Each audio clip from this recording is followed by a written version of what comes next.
Colocar de pé, vamos orar ao nosso Deus, vamos entregar nossas vidas, nossa mente, o nosso caminho diante dele. Pai, em nome de Jesus, nós nos colocamos aqui, Senhor, na tua presença. Senhor, estamos aqui porque precisamos e queremos sempre a tua presença em nós. Pai, fale conosco, Pai, através da tua palavra. Ensina-nos, Pai, a entender a tua vontade, que é boa, perfeita e agradável. Pai, em nome de Jesus, todas as palavras, tudo que for dito aqui, Senhor, seja entronizado no nosso ser. Que nós possamos absorver, Senhor, cada palavra, cada mensagem, para a honra e glória do teu santo nome. Amém? Eu começo perguntando à igreja, qual é a vontade de Deus para nós? Você já se perguntou qual que é a vontade de Deus para nossas vidas? A Bíblia, ela traz uma resposta bem direta. Ela é clara sobre qual é a vontade de Deus para nós em várias passagens. Não se trata de um mistério indecifrável, mas sim um estilo de vida e uma postura de coração. Então vamos ler em 1 Tessalonicenses 5, 16 e 18.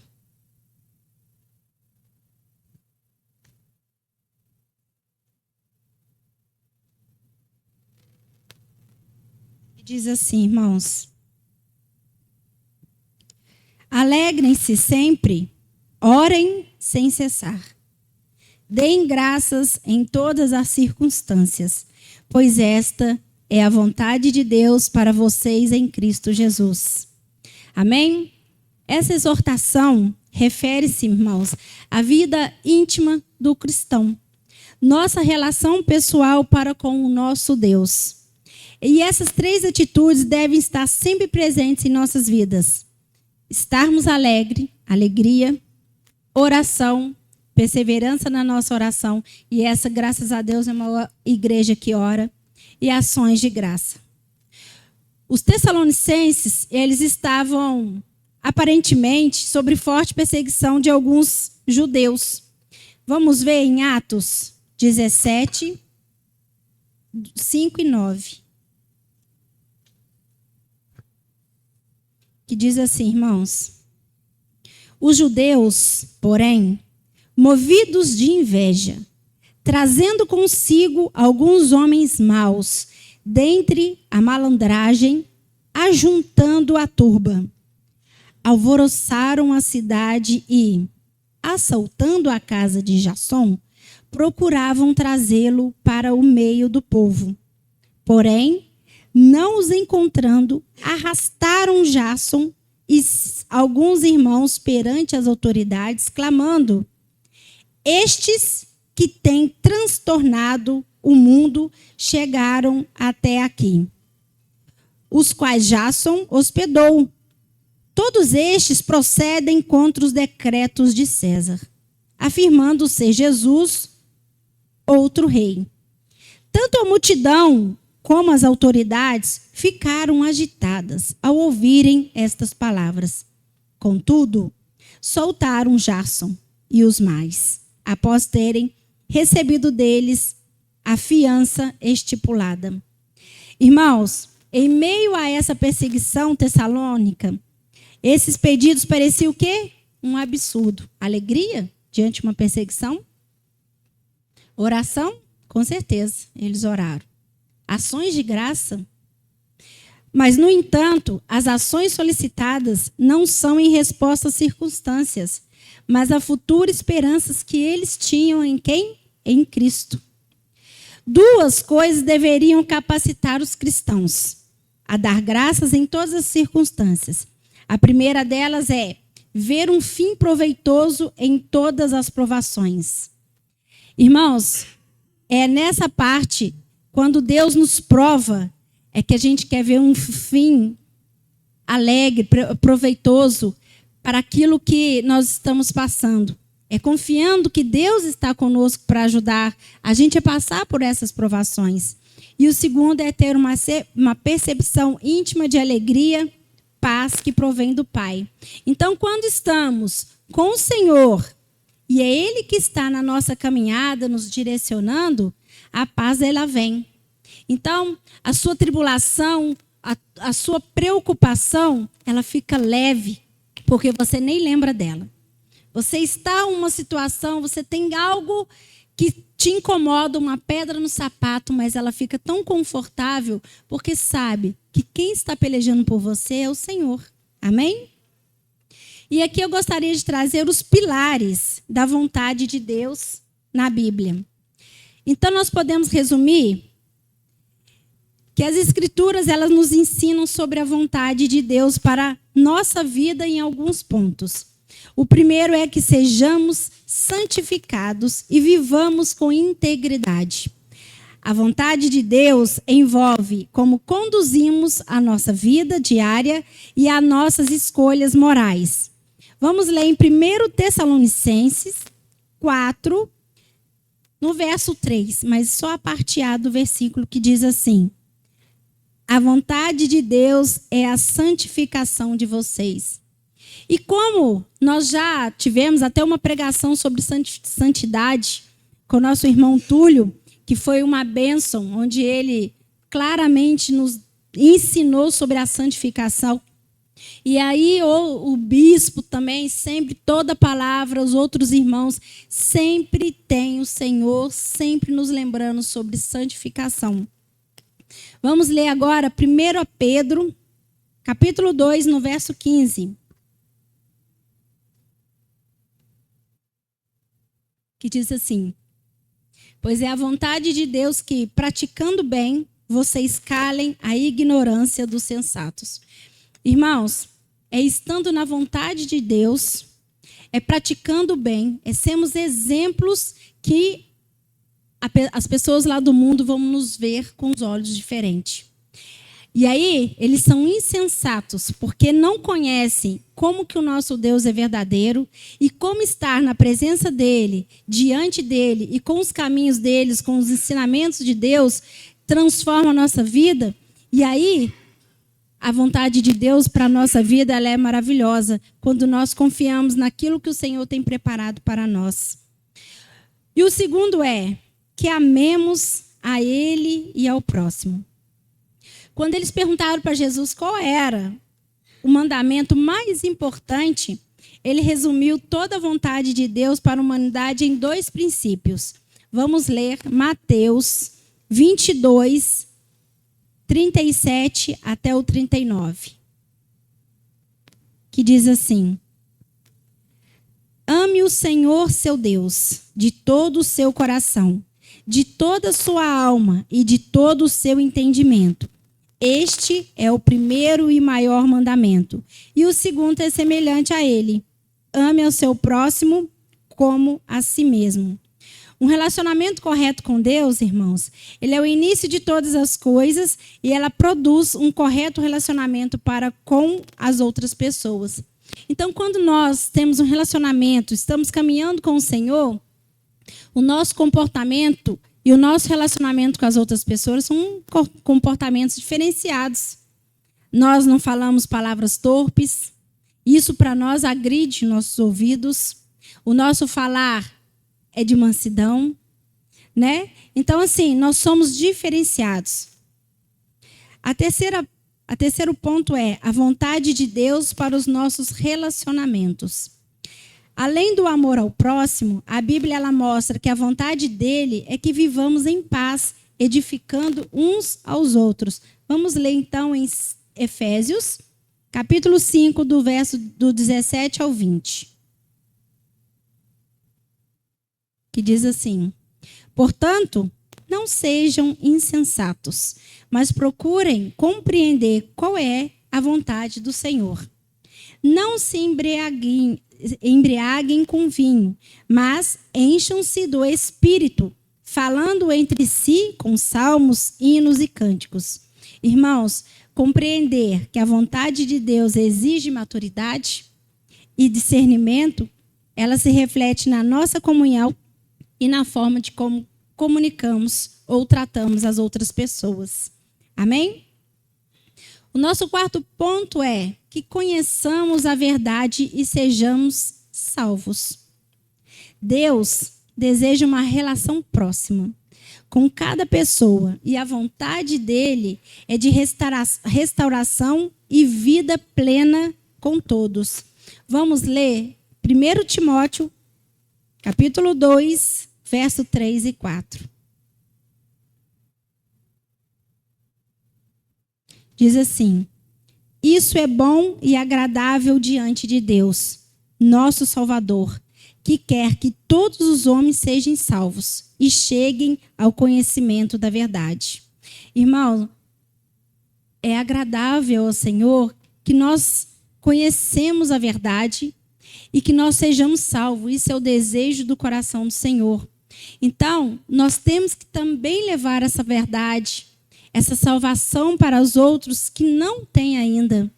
Isso vai agradar o coração do Senhor. Vamos ler aqui em João 6:40, que diz assim: porque a vontade de meu Pai é que todo aquele que olhar para o Filho e nele crer tenha a vida eterna. Tá vendo?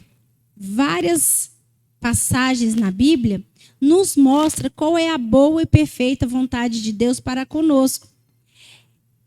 A vontade de Deus é para que todas as vezes que a gente olhe para Jesus, nós possamos ver aquele que morreu por mim, por vocês, que nos deu salvação, que nos deu vida e que nos deu vida em abundância.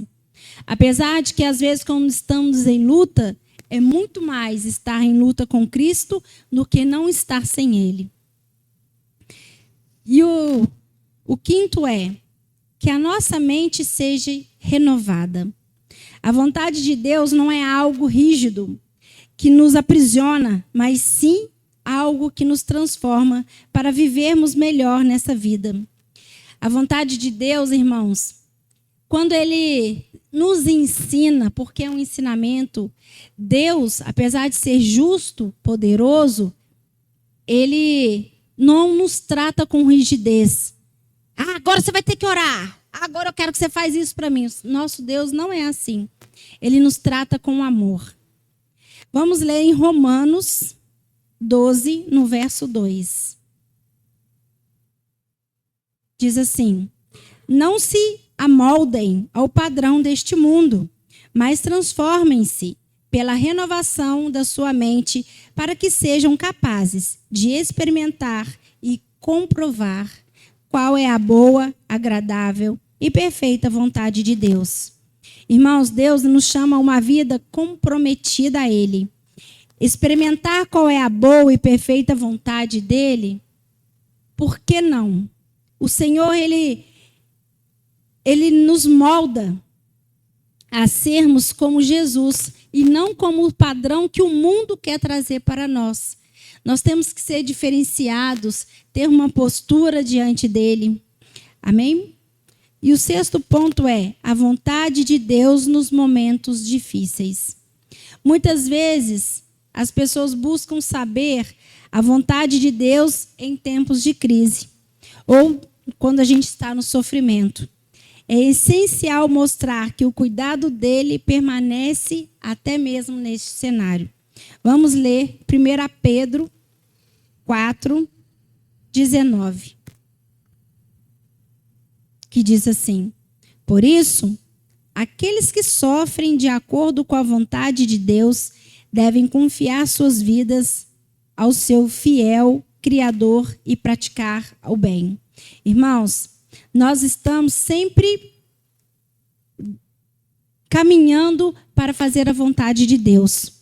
E por isso que nós devemos sempre confiar qual que é a boa, perfeita, agradável vontade de Deus para nossas vidas, para as nossas escolhas, né? Às vezes, Deus permite que nós passamos por certas dificuldades, lutas, desertos, mas é para quê? Para que a gente possa nos achegar mais a Ele. E mesmo assim, sabendo que nessas circunstâncias a gente procura o Senhor, Ele está sempre de braços abertos para nos receber. Ele nunca vai pegar e falar assim: ah, mas é agora que você me procura? Jamais vai ouvir o Senhor falar isso com você. A gente vai escutar isso de seres humanos, de parentes, de familiares. Quando a gente precisa de certa ajuda, a gente vai aos nossos, a gente com certeza a gente pode ouvir agora você me procura, mas do Senhor não. Ele está sempre disposto a nos atender, mesmo nas circunstâncias difíceis. Então vamos ler também em Miqueias 6, no verso 8. Diz assim: Ele mostrou a você, ó homem, o que é bom. E o que o Senhor pede de você? Que pratique a justiça, ame a fidelidade e ande humildemente com Deus. Irmãos, praticar a justiça, sermos justos para com o meu próximo, termos fidelidade com a nossa igreja, fidelidade com as nossas autoridades na igreja, com a nossa fidelidade com os nossos irmãos em Cristo Jesus, e sermos humildes perante o Senhor, nos humilhar e falar para o Senhor como nós somos errôneos, pecadores, é nos humilhar diante desse Deus. A vontade de Deus, ela não nos isenta de lutas, mas ela dá firmeza para manter o caráter, a justiça e a humildade enquanto atravessamos os desafios. Amém? E o 7º ponto é a vontade de Deus no nosso propósito de vida. Deus deseja que frutifiquemos e façamos a diferença aonde estivermos inseridos. Então vamos ler Colossenses 1, 9 e 10. Que diz assim: Pedimos que vocês sejam cheios do pleno conhecimento da vontade de Deus, para que possam viver de maneira digna do Senhor e em tudo possam agradá-lo, frutificando em toda boa obra. Então, irmãos, primeiro, o Senhor ele nos capacita dando conhecimento de qual é a vontade dele para conosco, para que nós possamos viver de uma maneira digna diante dele. E que tudo que façamos é para agradá-lo. Vamos ler também Mateus 7, 21. Que diz assim: Nem todo o que me diz, Senhor, Senhor, entrará no reino dos céus, mas apenas aquele que faz a vontade de meu Pai que está nos céus. A vontade de Deus não é apenas para sabermos na teoria, irmãos, mas para praticarmos no cotidiano, no nosso trabalho, na nossa família, na sociedade. Então, que a vontade dele seja sempre a prioridade em nossas vidas. Fazendo assim, vivendo assim, não tem como ter um erro em nossas vidas, porque tudo é para ele, vem dele e é por ele. Amém? E que eu trago aqui em um resumo é: a vontade de Deus é que tenhamos gratidão no coração, pratiquemos o bem, vivamos em amor com as pessoas que estão em nossas voltas e mantenhamos uma caminhada diária de fé e de confiança nele. Amém? Glórias ao Senhor. Essa é a vontade de Deus para nós. Que nós possamos sempre estar fazendo a vontade de Deus.